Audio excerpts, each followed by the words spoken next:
Edlitou de Djameldine Benchenouf. Salam alaikum, Azulflaoun, bonsoir. Diviser pour régner est peut-être le plus galvaudé et le plus simpliste des béabas du politicard à la petite semaine. C'est la méthode la plus élémentaire, celle qui vient toute seule à l'esprit de l'arriviste forcené, qui ne peut s'imposer quelque part et dans quelque démarche politicienne qui soit, qu'en montant les gens les uns contre les autres, en semant la haine et la zizanie entre eux. Les politiciens modelés dans cette façon d'être et de parvenir à leur fin sont, j'allais dire, tout naturellement imprégnés de cette basse tactique. Dans notre pays, cette formule a été utilisée des siècles durant, avec un succès très évident avec le recul que nous pouvons nous permettre aujourd'hui. Ça a été tellement évident que ça a réussi à en faire un pays ouvert aux quatre vents, à prendre par quiconque en veut seulement. Le diviser pour régner s'est très vite imposé en mode privilégié de conquête des territoires et de leur domination. Des prétextes endogènes étaient pain béni pour qui voulait casser le peu de cohésion qui restait au sein des populations qui vivaient sur ces terres où il fallait se battre pour survivre. Des princes et d'autres, des potentats locaux et d'autres, allaient chacun à sa dimension, tout faire pour rallier autour d'eux des adhésions laborieusement forgées sur la haine, sur la peur de l'autre, sur la nécessité de l'espace vital. Le tribalisme, censé représenter une solidarité de sang, était attisé à son paroxysme grégaire pour muer en pulsion xénophobe. La main étrangère et l'ennemi de l'extérieur faisaient déjà partie du bréviaire politique de l'époque, si j'ose dire, même si ces notions devaient se conjuguer sous d'autres vocables. Les potentats locaux et les forces étrangères, alléchés par la richesse potentielle de ces vastes territoires où sévissaient de perpétuelles guéguerres, avaient table dressée pour assouvir leurs ambitions territoriales en ces temps de force brutale, mais qui avaient besoin de carburant, de catalyseurs pour inciter les gens à se ranger d'un côté ou de l'autre. Des gens chauffés à blanc, qui ne pouvaient pas imaginer que leur haine du voisin, parfois même du frère, parfois même du contribule, avait été inséminée, puis attisée par des princes et d'autres, des despotes et d'autres, pour leur seul intérêt.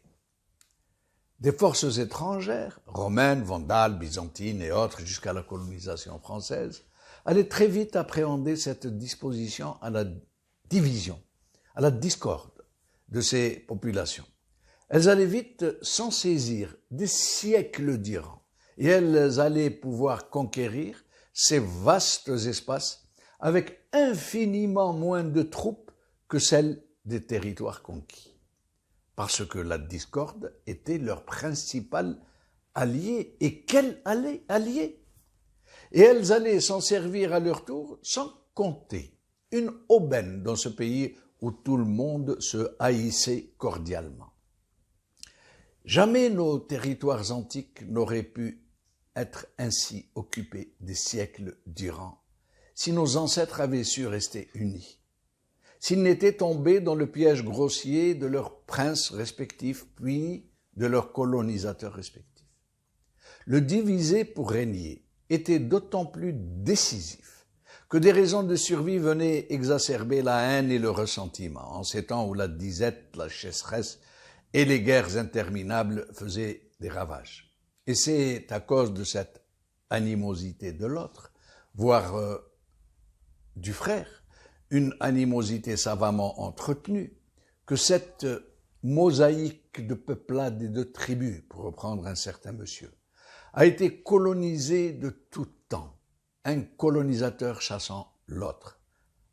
Après une très longue nuit coloniale, une nuit qui avait duré plusieurs siècles, jusqu'à la libération, l'indépendance arriva enfin. Les nationalistes intègres et le peuple tout entier, tout à leur enthousiasme, pensaient en avoir enfin fini avec l'esprit de discorde, savamment entretenu par l'occupant, par le despote. Mais c'était compté sans les arrivistes du dernier wagon. Des parvenus de la langue fourchue, des petits hommes qui se hissaient sur la pointe des pieds puis sur les épaules des grands pour qu'on puisse enfin remarquer qu'ils existaient. En temps normal, sur le trébuchet des valeurs et des vertus, ils savaient qu'ils ne faisaient pas le poids face à des nationalistes estimés et qui avaient tout sacrifié à la libération de leur peuple. Ils n'avaient pas, ces gens, ces arrivistes, la plus petite chance de prétendre au dernier petit strapontin. Mais ils ont vite compris qu'ils avaient à leur disposition un grand potentiel qui continuait de sommeiller dans le cœur des hommes, la haine de l'autre. Ils ont alors repris à leur compte la vieille astuce éculée de la discorde, du diviser pour régner. Ils n'ont reculé devant rien qui soit indigne, même si ce qu'ils entreprenaient allait plomber l'avenir du pays enfin libéré. Ils ont réussi à diviser ce peuple. Ils ont usé de méthodes tellement simplistes qu'on se demande aujourd'hui comment cela a pu marcher. Mais ils savaient que les graines de l'exécration étaient déjà dans le cœur de leurs compatriotes, plantées pendant des âges par des occupants successifs.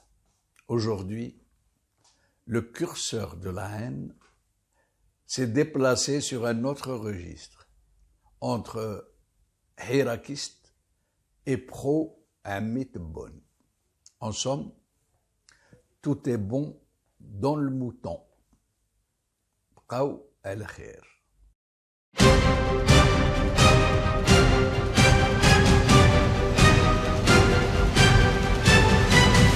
L'édito de Djemeldine Benchenouf.